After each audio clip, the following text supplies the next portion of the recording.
एक चीज जो बोलते हैं ना कि एजुकेशन बहुत जरूरी है, ये जरूरी है, ये जरूरी है, आपको सबसे ज्यादा छुपाया ये जाता है कि फाइनेंस जरूरी है। जरूरी क्या है? फाइनेंस।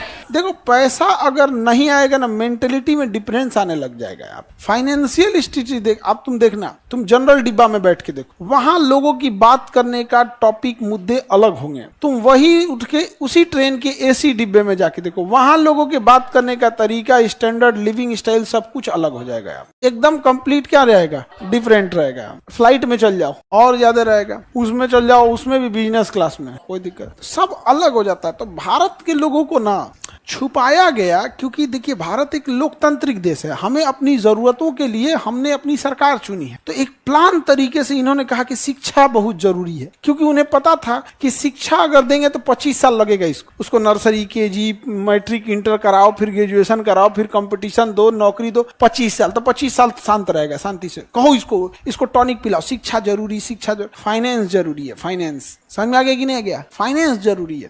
फाइनेंस से आप कहीं पे भी कोई साम्राज्य खड़ा कर सकते हैं, उसे सस्टेन करने के लिए शिक्षा की जरूरत होती है। तो कोई जरूरी थोड़ी खुद ही सस्टेन करेगा यहाँ पे। तो फाइनेंस खराब कर दिया। जापान ने कहा कि ये सब नौटंकी हमारे यहाँ नहीं चलेगा, ये जरूरी है, वो जरूरी है। कपड़ा पहनना जरूरी है, तो भाषण देने की क्या जरूरत है? जैसे कपड़ा पहनना जरूरी है वैसे एजुकेशन जरूरी है। क्या जिंदगी भर हम लोग पढ़ते हैं? सीखते जिंदगी भर है। पढ़ाई का एक उम्र होता है 20-22 साल तक में आप अपनी पूरी मेन जो स्ट्रीम एकेडमिक स्कूल कॉलेज की पढ़ाई होती है उसे खत्म कर चुके होते हैं। उसके बाद वो टोटल फोकस करता है फाइनेंस पे। तो जापान के लोगों के पास पैसे ज्यादा हैं, पैसा जाने होने की वजह से लिविंग स्टैंडर्ड बढ़ गया है, खाने पीने का जो क्वालिटी है वो बढ़ गया है, जिस वजह से लोग बीमार कम पड़ते हैं। हमारे यहाँ लोगों के पास पैसे कम हैं, जिस वजह से खाने पीने की स्टैंडर्ड एकदम खराब है, एकदम न्यूट्रिशन के नाम पे तो जीरो है।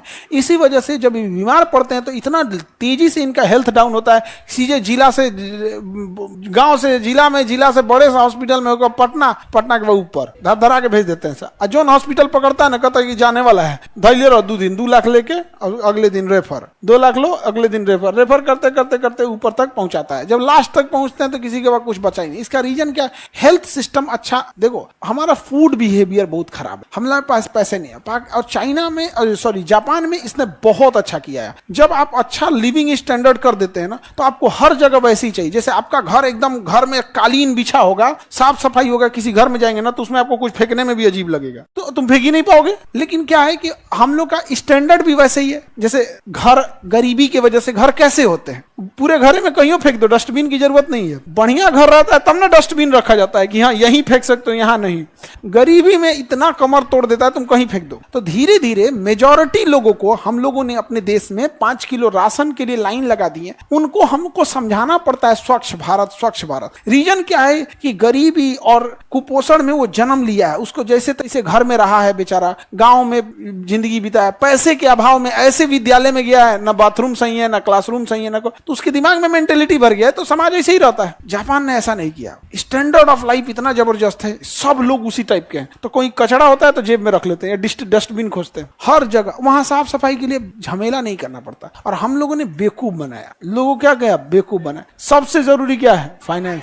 एक अनपढ़ से अनपढ़ इंसान, गांव का एकदम कुछ नहीं पढ़ा है, भैंस चरा रहा है, आप उसको 10 लाख रुपया दो, 100 गो भैंस लाएगा। कितना लाएगा? 100 गो भैंस। तुम अभी ग्रेजुएशन करते रहना, उस 100 गो भैंस लाएगा, 6 महीना बाद सब भैंस बच्चा देने लगेगी।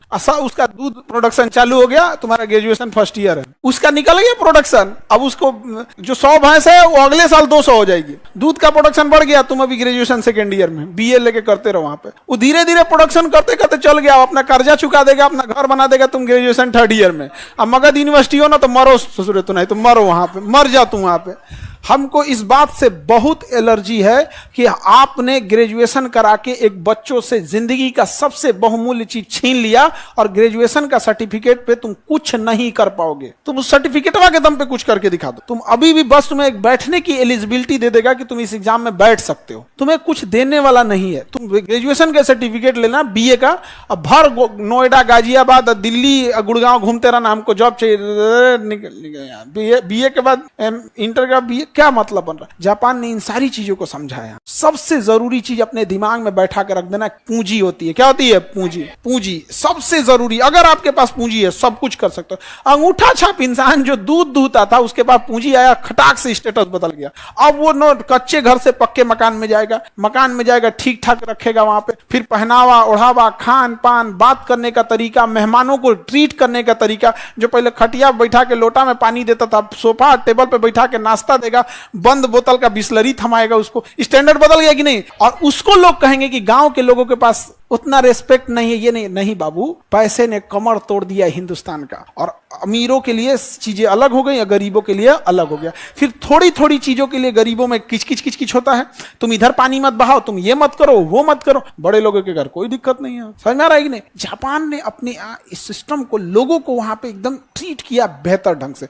और हम लोग को सबसे खराब तो बर्बाद किया सब झारखंड और बिहार वालों, सबसे खराब किया यहाँ पर। इन लोग को अभियो नहीं बुझाता, अभियो बिहार वाला फैक्ट्री खोजता है सब। नॉर्वे दुनिया का सबसे खुशहाल देश, देखो, Norway, Sweden, Finland, Iceland, Denmark, दुनिया के 5 सबसे खुशहाल देश, जहां गरीबी का नामो निशान नहीं है, एक भी गरीबी नहीं है। तुम अगर 1 महीने बेरोजगार हो जाते हो तो तुम्हें 2.5 लाख रुपया महीना सरकार देती है, क्योंकि वहां सैलरी 5 लाख देते हैं सब। समझ में आ गया? कौन लेगा 2.5 लाख रुपया आराम से? और उन्होंने कहा कि इतना ही नहीं, इतने खुशहाल हैं कि उन्होंने कहा कि हफ्ते में 1 दिन छुट्टी होती है, संडे नहीं 2 दिन दिया जाए, मंडे टू फ्राइडे। तो ये स्कैंडिनेवियाई देश में हफ्ते में 2 दिन। अभी वो लोग कह रहे हैं कि नहीं, हफ्ते में हम 3 दिन छुट्टी देंगे, 4 दिन काम कराएंगे। कौन सी फैक्ट्री लगी है वहां पे? नहीं लगी है। तो बेवकूफ बनाते हैं सब तुम लोग को, और हम सब बेवकूफ बन रहे होते हैं। ऐसा कोई जरूरत नहीं है। यहाँ पे प्राइम फोकस ऑफ एजुकेशन होना चाहिए कि हम अपना कैपिटल कैसे ले आ सकते हैं। अगर कैपिटल आ गया तो आपके अंदर 10 लोगों को रोजगार देने लोगों को, समझ में आ गया कि नहीं आ गया? उसके आराम से हो जाएगा। जापान ने यही सब किया। आज हम लोग को बुलेट ट्रेन दे रहा है। 1960 में इसने बुलेट ट्रेन चलाया था। रीजन क्यों चलाया था? क्योंकि लोगों के पास इतना पैसा आ गया था, एजुकेशन को इतना बढ़ावा दिया था, इतना पैसा आ गया था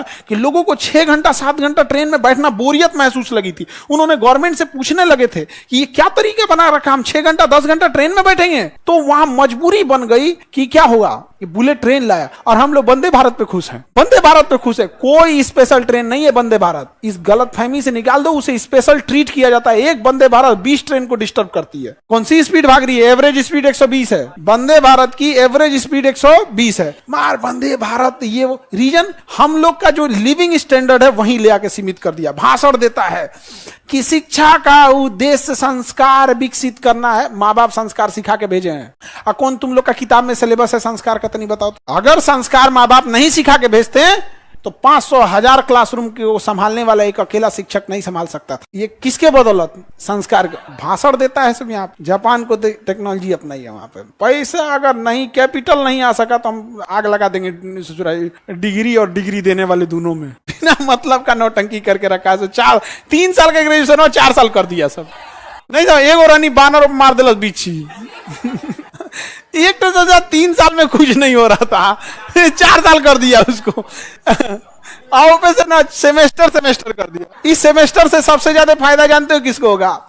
जो कॉलेज नकल कराते हैं उनको। पहले वो नकल कराने का 4,000 रुपया सुविधा शुल्क साल में 1 बार लेते थे। अब सेमेस्टर वाइज हो गया, अब साल में कितनी बार लेंगे? 2 बार। यानी पूरे ग्रेजुएशन में पहले जहां 3 बार लेते थे, अब 4 साल का ग्रेजुएशन सेमेस्टर वाइज होने के बाद 8 बार।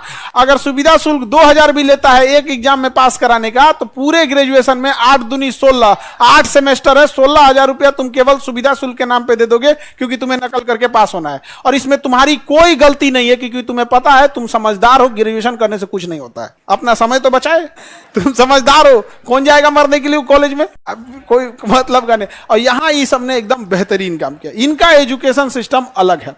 इनके एजुकेशन में, इनके स्कूल में मिड डे मील का खाना 5 स्टार होटल का होता है। जापान में मिड डे मील का खाना कैसा होता है? 5 स्टार होटल है। हम लोग का सोचा छिपकली गिरल थी, खिचड़ी। तो जापान का बात अलग है, यहाँ पे डेवलप है। और जब ऐसा होने लगता है ना बाबू, देखो समाज में जब आपके पास कैपिटल आ जाएगा, पैसे आ जाएंगे ना, तो फिर आप दूसरे को रोजगार देने लगेंगे। फिर आप खुद से ना राशन छोड़ दीजिएगा, सब्सिडी वाला LPG छोड़ दीजिएगा। जब खुद से आपके घर में 2-4 आदमी आ जाएंगे, गाड़ी घोड़ा आ जाएगा, तो आपको खराब लगने लगेगा। है तो लिविंग स्टैंडर्ड केवल के एजुकेशन की वजह से नहीं, कैपिटल। तुम्हें कोई कितनो बेवकूफ बनाए, याद रखना, भाषण दे तो हमारा बात याद रखना। हमसे कई बार, हमसे कोई मंच पे बोलता है तो हम मंचे पे बोल देते हैं, अरे वो तो नया सगुफा सीखा है, शिक्षा मंत्री बन जाएंगे तो कौन सी कर लेंगे, कौन सी कर लिया शिक्षा मंत्री हम लोग का शिक्षा मंत्री क्या कर लेंगे। एजुकेशन जब भी चेंज करेगा तो टीचर करेगा सब, जो स्कूल में पढ़ा रहा है सब, और जो बच्चे करेंगे उसके सिवा कोई नहीं करेगा, शिक्षा मंत्री बैठ के करेंगे। पते नहीं है शिक्षा मंत्री को, एसी से बाहर निकले तब पता चलता है सरकारी स्कूल टपक रहा है पानी। चेंज कर पाएगा जी? नहीं चेंज कर पाएगा। यहाँ पे शिक्षा मंत्री हमरा से कहता बना दिया, हमें नहीं बनना है भाई बार बार हमरा से यही पूछता है यहाँ पे शिक्षा मंत्री बने, कोनो अच्छा चीज बताओ। हमको ये सब देखो, हम एक चीज जानते हो, हम ना वो एक होता है ना, इंसान बहुत अच्छा बोलता है कि किसी को खराब ना लगे, हम कहते हैं कि खराब लगे, कि लगना चाहिए तो लगना चाहिए, यहाँ पे खराब लगना चाहिए। हमारा बस एक ही चीज है, पढ़ाई होल्ड करने की क्षमता है। जैसे गाड़ी में क्या होता है, ब्रेक चढ़ान पे जाए, इंजन पावरफुल रहे ना तो कितना चढ़ान रहेगा रोक ले। तो एजुकेशन क्या करता है ना, आपको आपके पास अगर जो साम्राज्य है उसे बचा के रखने में क्षमता देता है। सोचो तू नहीं पहले साम्राज्यवा तो दे, बचाएंगे कौन चीज? हमरा राइफल दे दिया कि निगरानी करो, घर है झोपड़ी, कौन चोरी करेगा यार, कौन करेगा? शिक्षा लो, ग्रेजुएट बनो, तुम होल्ड करके रखो। कौन ची भैया होल्ड करके कौन ची रखेंगे? चोर जाएगा तो बेचारा पर्स में से 200-400 छोड़ के जाएगा